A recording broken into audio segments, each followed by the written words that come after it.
Wah, ini motornya warnanya lucu banget ya. Dan kayaknya udah lama banget deh Honda nggak ngeluarin motor dengan warna-warna nyentrik seperti Honda Icon E ini. Dan motor listrik ini adalah motor listrik termurahnya Honda saat ini loh. Nah, kali ini aku bakal ngasih tahu kalian 5 fakta menarik tentang Honda Icon E. Poin pertama, jadi poin pertamanya itu adalah desainnya mirip sama Honda IM1E ya. Kalau kita lihat dari depan, sampingnya emang motornya ciri khas motor yang ringkas, simple, dan ramping. Ini jadi ngaruh nanti ke rasa berkendaranya nih. Jadi walaupun tadi aku bilang mirip dengan Honda IM1, tapi ada perbedaan signifikan. Kalau Honda IM1 itu penempatan baterainya dia ada di bagasi. Sedangkan untuk Honda Icon E ini penempatan baterainya ada di bagian dek. Nah, jadinya emang deknya agak lebih tinggi sedikit dibandingkan Honda IM1E. Terus untuk kaki-kakinya dia sama juga dengan Honda IM1E ya. Ban bagian depan 12 inci sedangkan belakang 10 inci. Dia belakang lebih kecil karena dia udah ada motor listriknya, dia hub drive ya. Kemudian untuk bodinya ya, di motor ini lebih banyak lekukan-lekukan yang lebih detail dibandingkan di IM1E ya. Dan untuk lampu-lampunya semuanya dia sudah LED.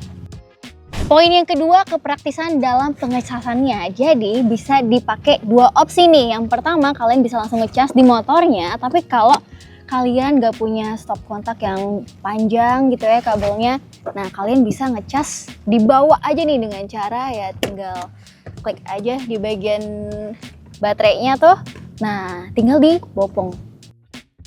Yang ketiga adalah rasa berkendara dari motor ini. Jadi kita udah nyobain motor ini beberapa hari ya. Experience yang kita dapetin emang berbeda ya. Ini jenisnya, rasa berkendaranya dengan yang kemarin kita cobain terakhir tuh Honda CUV-E. Tapi rasa berkendaranya hampir mirip dengan Honda IM1E. Karena ya dia tenaganya juga sama. Terus untuk kapasitas baterainya juga sama.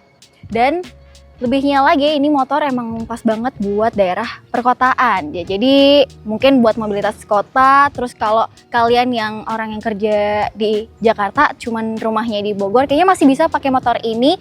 Antara kalian bisa tambah satu baterai lagi tambahan, atau cuman sampai stasiun aja terus kalian lanjut pakai KRL.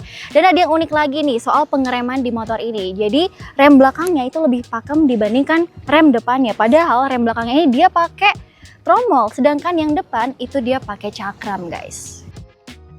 Untuk posisi duduknya sebenarnya nggak jauh berbeda dengan Honda IM1E ya. Ini untuk tinggi aku 165 cm, posisi duduknya seperti ini. Dan untuk yang tingginya lebih dari 175 seperti ini.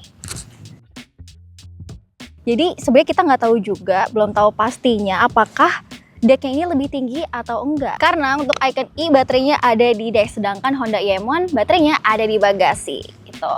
Kemudian kita lanjut ke bagian suspensinya. Jadi kita udah cobain motor ini bawa sendiri maupun boncengan ya. Nah, di saat kita bawa sendiri ini kerasa suspensinya agak keras nih.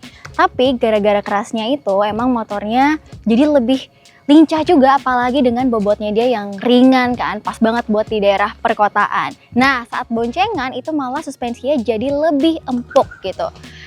Ya, bedanya gitu sih dari boncengan sama yang bawa sendiri. Terus untuk range-nya ya, kita kemarin cobain keliling Jakarta, itu kondisi baterai full dan mode campuran. Ada standar, mayoritas standar sih. Cuma di pas macet-macet doang kita pakai mode eco-nya. Itu bisa sampai 57 km range-nya. Padahal klaimnya dia itu cuma 53 km aja. Yang keempat, ini kepraktisan di bagian depan sini. Jadi ada 1-2 kompartemen. Nah, yang ini muat untuk naruh botol tuh. Nah, ini ada chargernya juga nih, ada USB port.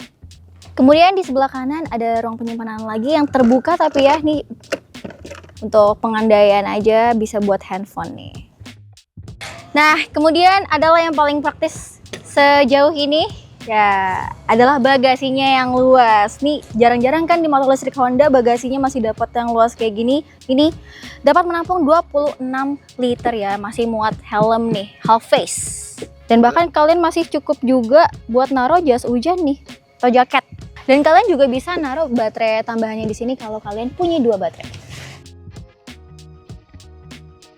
Yang kelima, warna dari motor ini sesuai dengan nama motornya, ikonik banget. Jadi ada beberapa warna ya, warnanya ngejreng-ngejreng semua. Jadi ada yang mint, ini adalah warna mint, terus ada red, ada white, ada matte black, dan satu lagi itu warnanya orange ya. Jadi sesuai dengan nama motornya, memang ikonik sekali.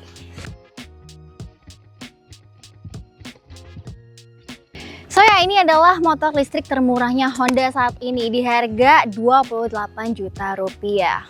Masih segitu ya harganya. Berarti yang termurahnya bagi Honda belum tentu termurah untuk masyarakat-masyarakat di Indonesia. Banyak yang dengan harga segitu mendapatkan range yang lebih jauh dan bodinya yang lebih gede daripada ini, masih banyak ya. Nah, tapi yang mungkin jadi consider kalian ini adalah dari Honda, pabrikan asal Jepang gitu ya. Gimana buat kalian motor ini, apakah sudah sebanding dengan harganya? Silahkan komen di kolom komentar. Sampai jumpa di video-video kami berikutnya dan see you on next review. Bye-bye.